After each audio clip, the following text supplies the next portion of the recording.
will keep growing. There are over 100 million musicians in the world. We are very ambitious and we want to serve all of them, and there's still a huge potential.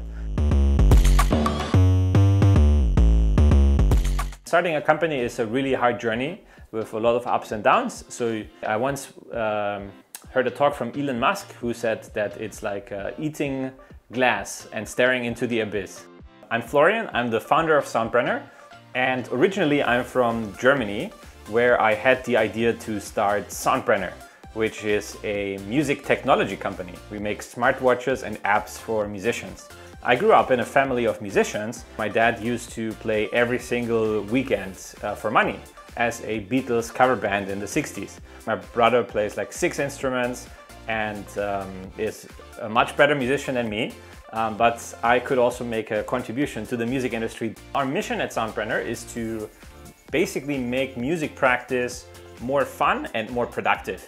Because to become a musician, you have to practice thousands and thousands of hours, 10,000 hours. And there's really no company that's on your side that really tries to make that experience any better. We want to be the company that's known for inspiring musicians to work harder, to practice, to build habits, and also when they practice to make that as efficient as possible without any hassle. The idea was to give musicians a wearable device that allows them to feel the beat that they want to play.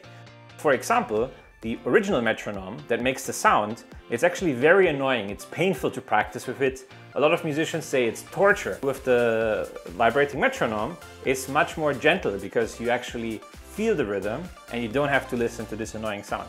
So that's one way how we remove the big pain point from practice and encourage people to practice more. Our most popular product is called Soundbrenner Core. That is kind of like a Swiss Army knife for musicians that have the vibrating metronome feature that I mentioned, but it's also a smartwatch that can read your notifications from your phone or control your music on your phone. A lot of musicians ask us, hey, I have an Apple Watch, can you just make that vibrate? And the answer is it's 7 times more powerful with the Core, and you really need that power because when you play the drums or you move, you really need a very powerful vibration, and the vibration motor in ordinary devices is just too weak. The other things that are great are more music tools. It can help to tune your guitar. It can warn you if you play music too loud and get hearing damage. It can also track your practice hours and many more things. Besides the watches, we also have other product lines. We do headphones, we do earplugs, basically all accessories musicians need during music practice. We actually do have an app. We have at this point 12 million downloads. We prepared for this crowdfunding campaign to open our product for pre-orders. We only had sold like $7,000 in the first day. So it was like so far away from our expectations, but then after maybe one day of feeling sad, we got to work. Let's change the messaging. Let's highlight the features. After 30 days, at $150,000 in pre-orders, we actually have a system set up in our company communication channel that every single day we get the reviews from the customers. I read the reviews, the good ones and the bad ones. For 2023, in total, I think we had between $3 to $4 million in revenue. By far the largest market in the world is the United States. Otherwise, it's the country you would expect, maybe the UK, Germany, Australia, Canada. Something we are going to release very soon is our first product specifically designed for children, especially in China. There are so many kids. In fact, it's a funny statistic. There are more children in China that learn piano than there are piano players in the rest of the world. When we were working on our very first electronics product, the smartwatch, in Germany, we realized it's extremely difficult to manufacture that in Europe and even to design it in Europe, because all the electronics nowadays are made in Asia and all the know-how, the entire supply chain is in Asia. I didn't really consider going directly to China because I felt like it would be probably very difficult for a foreigner to set up a company in China. I much prefer Hong Kong, where I can tap into the, I think, British tax and finance system that was set up, and everything is in English. It's more accessible to me as a foreigner. We came to Hong Kong right at the beginning, so after around 6 months we moved here, and we have been here now for 8 years. Our team is now about 15 full-time staff. Hong Kong has an amazing talent pool. So if you need a talent from overseas and they are really qualified, it's relatively easy to get a visa for them. Being in Hong Kong makes it really easy to access the supply chain in China.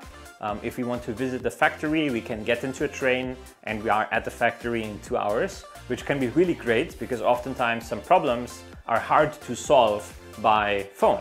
Another advantage is for logistics because Hong Kong and Shenzhen have such great logistics companies, and we can really ship from here to all over the world. We are in wholesale in retail stores in 40 countries in over 1,000 stores.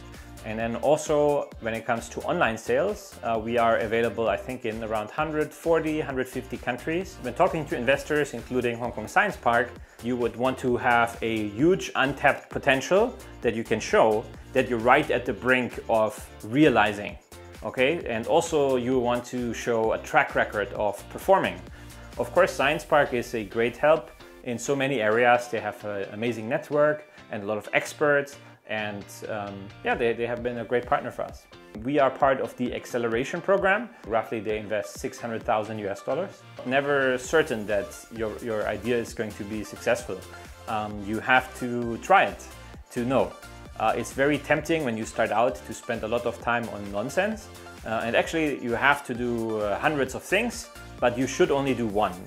You could design your business cards, you could design your website, you could think of your company name, you could hire make a nice office, but none of these things matter if you don't have a good product. And everybody working at a startup has to enjoy adventures because there's a lot of uncertainty and unpredictability, and you have to welcome challenges and be excited to solve them. If you are looking for something very linear and boring, then you're not in the world of startup.